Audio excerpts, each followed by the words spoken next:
ये जो सिचुएशन बता रहे हैं ना कारोबार वाली, इसमें आप याद रखें कि सही बुखारी और मुस्लिम में हदीस है, नबी इस्लाम ने फरमाया कि कारोबारी तबके के लिए कि कसम खाने से तुम्हारा माल तो बिक जाएगा लेकिन बरकत उठ जाएगी। और इस कसम से मुराद आपने झूठी कसम नहीं ली है, ज़हन में रखिएगा। झूठी कसम की तो आप कभी कह नहीं सकते कि जी, वरना तो आप साथ कहते हैं कि वो माल ही हराम होगा। सच्ची कसम, क्योंकि अरब में कसम खाना आज भी वल्लाह, ये वो आम बोल देते हैं, वल्लाह तल्ला वल्लाह वल्लाही, ये उनकी आम, तो ये लैंग्वेज के अंदर तकिया कलाम के तौर पे।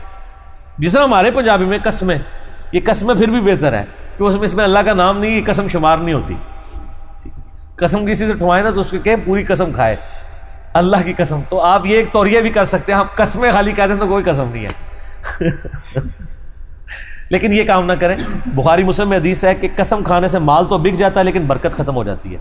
और एक और हदीस है सही बुखारी और मुस्लिम में कि नबी अलैहिस्सलाम फरमाया, जो शख्स झूठी कसम खाता है, ताजिर के अल्फाज, क़यामत वाले दिन अल्लाह ताला उसकी तरफ निगाह रहमत नहीं फरमाएगा और उसे पाक भी नहीं करेगा। यानी क़यामत दिन अल्लाह ताला के अजाब का मुस्तहिक होगा झूठी कसम खा के माल को बेचने वाला।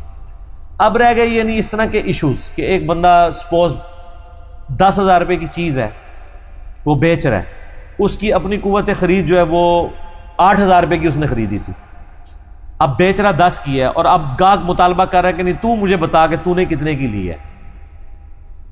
ठीक है, तो उसमें ज़रूरी तो नहीं है आप उसको बताएं, पाबंद तो कोई नहीं है, लेकिन अगर आप बताना ही चाहते हैं तो आप इस तरह करके भी अल्फाज इस्तेमाल कर सकते हैं कि वो आप ये कहेंगे ये तो मुझे 9,000 रुपये में भी नहीं पड़ी, यानी 8 की पड़ी हुई है ना। अगर इसके भी आगे आ जाता है तो उधर हाथ पाल लो, उनको पाई किसी और को ढूंढ जा। ठीक है ना जी, तो उसका तो कोई इलाज नहीं है। तो इस तरह की चीज़ों को आप वेल लेफ्ट कर सकते हैं। अगर कोई कहता है ना जी आप बताएं कितने की आई है, तो उसको कहें मेरे भाई जितनी भी मेरी आई है आप मार्केट सर्च कर लें, अगर मुझसे सस्ती आपको कोई दे रहा है तो आप उससे जाके खरीद लें, मैंने तो इतनी बेचनी है। ठीक है, तो आप हमारे लिए काबिल एहतराम है, आपका हक है कि आप सर्च करें। मेरे पास ये गुंजाइश थी, मैं यानी आप अगर वो 8,000 के लिए आप कहते हैं मैं जी 9.5 की है, उसको ना आप बताएं कि मैंने 8 की लिए 9 तक, आप अगर उससे कम नहीं बेचना चाहते तो ठीक। झूठ बोलने की क्या ज़रूरत है, कसम उठा के ज़रूरी आपने बिकवाना है और उसको माल को हराम भी करवाना है। उसकी बजाय उनको बताएं कि जी मेरी कुव्वत खरीद जो भी है मैं इतने से कम में मुझे वारा नहीं खाती, ये तो आप बोल सकते हैं और ये पॉसिबल है। और ये जो बाल लोगों ने भी ये भी पूछते रहते हैं ना जी वो मुनाफे की रेशो क्या हो, इस्लाम में मुनाफे की रेशो नहीं है, रखी भी नहीं जा सकती। मैं आपको इस्लामाबाद की मिसाल देता हूँ। इस्लामाबाद में यानी मंडी के करीब जो सबसे करीब सेक्टर है वो I-10 है। अब एक बंदा मंडी से आलू उठाता है और साथ ही I-10 पे वो टैक्सी करा के 80 रुपये में पहुंच जाता है, हाथ 100 रुपये में, और वहां उसने कोई ठिया लगाया हुआ है, यहां से उसको 20 रुपये किलो आलू पड़ा है, वहां जाके वो 30 रुपये बेच देता है।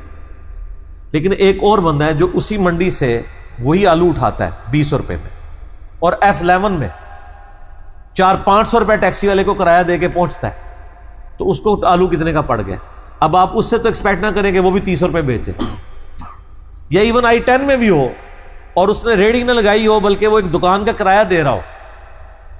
रेडी की अगर किराया 5,000 रुपये है, दुकान का हो सकता है 20,000 रुपये। तो अब 20,000 रुपये जो दुकान का किराया दे रहा है, आप उससे एक्सपेक्ट कर रहे हैं कि वो रेडी वाले की कीमत के बराबर आपको आलू दे दे, तो आप अपनी अकल का मातम कराएं। इसलिए इस्लाम ने मुनाफे की कोई रेशो मुकर्रर नहीं की है, अनलिमिटेड है। सिर्फ एक चीज से आपको रोक दिया गया है, ब्लैक मार्केटिंग नहीं करनी। आप 10 रुपये किलो आलू बेशक 1,000 रुपये में बेचे, आपसे खरीदेगा कोई नहीं, मार्केट खुद हिफाजत कर लेती है ना। आप 1,000 रुपये बेच रहे होंगे, साथ वाला 20 रुपये बेच रहा होगा, लोग उधर से ले लेंगे। लेकिन अगर आप ये बदमाशी करें कि आप 3-4 करोड़ रुपए का आलू पूरे का पूरा मंडी से उठा लें व्यापारी से, और आप उसको 100 रुपये 200 रुपये किलो बेचना शुरू कर दें, आज के दौर के एतबार से मैं बात कर रहा हूँ, तो आपने ब्लैक मार्केटिंग की है, लोगों को मजबूर किया, तो ये 200 रुपये बेचना आपका हराम हो जाएगा। लेकिन मार्केट में आपने आलू नहीं उठाया, कोई 20 रुपये बेच रहा है, आप 200 रुपये बेच रहे, तो बेचते नहीं सर, आपसे लेगा ही कोई नहीं। इसीलिए इस्लाम ने इसकी कोई लिमिट मुकर्रर नहीं